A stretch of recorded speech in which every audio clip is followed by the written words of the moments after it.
Jallianwala Bagh massacre.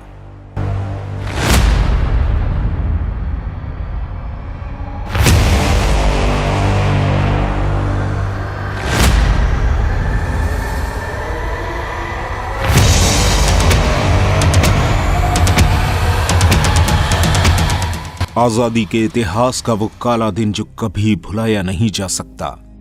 Jallianwala Bagh में घटी इस घटना को आज पूरे 105 साल बीत चुके हैं, लेकिन आज भी इसके जख्म ताजा से लगते हैं और इस दर्दनाक और दुख से भरे दिन को भारत के इतिहास की काली घटना के रूप में याद किया जाता है।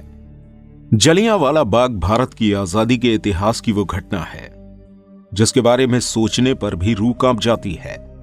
एक दुखद घटना घटी थी जब पंजाब के अमृतसर में स्वर्ण मंदिर से कुछ ही दूरी पर स्थित जलियांवाला बाग में निहत्थे मासूमों का कत्लेआम हुआ था। अंग्रेजों ने निहत्थे भारतीयों पर अंधाधुंध गोलियां चलाई थीं। इस घटना को अमृतसर हत्याकांड के रूप में भी जाना जाता है।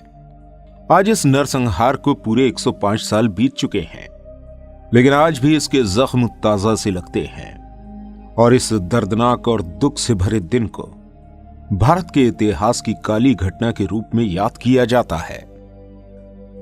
क्या था जलियांवाला बाग हत्याकांड? जलियांवाला बाग हत्याकांड को अमृतसर हत्याकांड के नाम से भी जाना जाता है, जो ब्रिटिश भारत के पंजाब प्रांत के अमृतसर शहर में 13 अप्रैल 1919 को घटी एक दुखद घटना थी। यह ब्रिटिश कॉलोनियल शासन से स्वतंत्रता के लिए भारत के संघर्ष के सबसे काले दिनों में से एक था।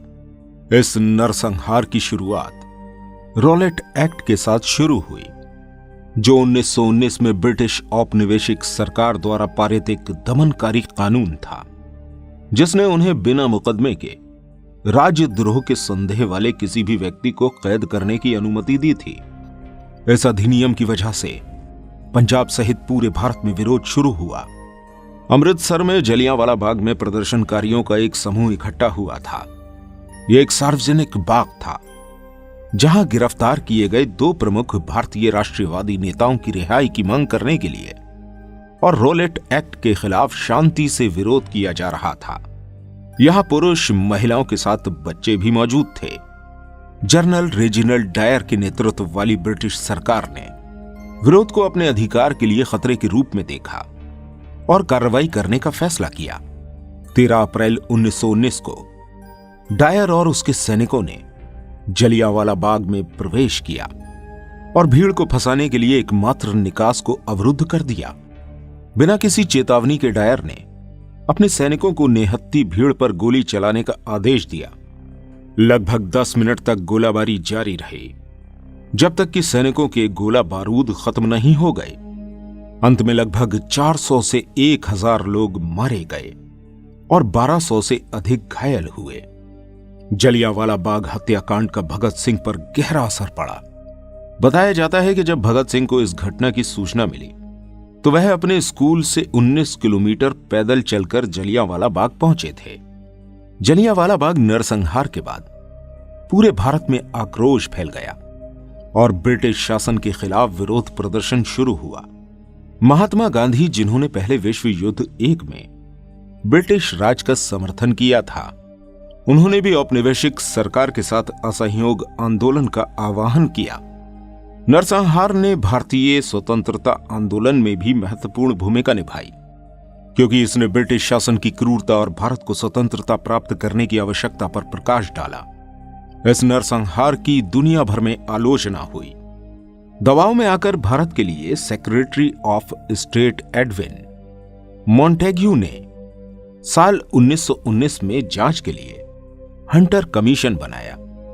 कमीशन की रिपोर्ट आने के बाद डायर का डिमोशन कर दिया गया, उसे कर्नल बना दिया गया और साथ ही ब्रिटेन वापस भेज दिया गया था।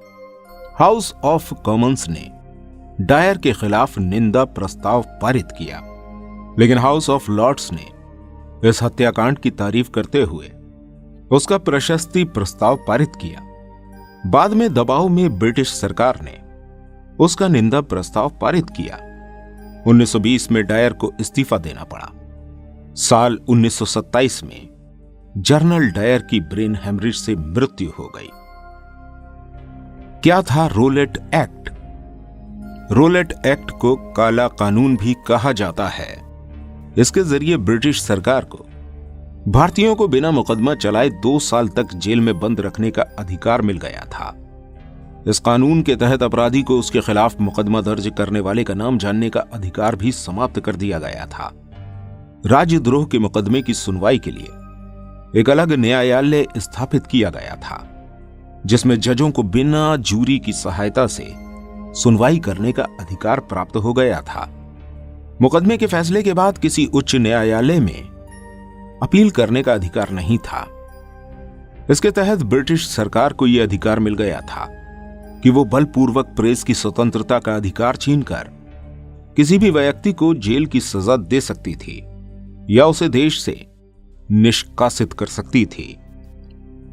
आज भी दीवारों पर मौजूद हैं गोलियों के निशान।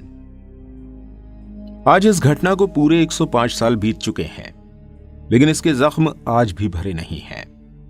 ब्रिटिश सरकार के इस भयानक कारनामे का सबूत आज भी दीवारों पर मौजूद है।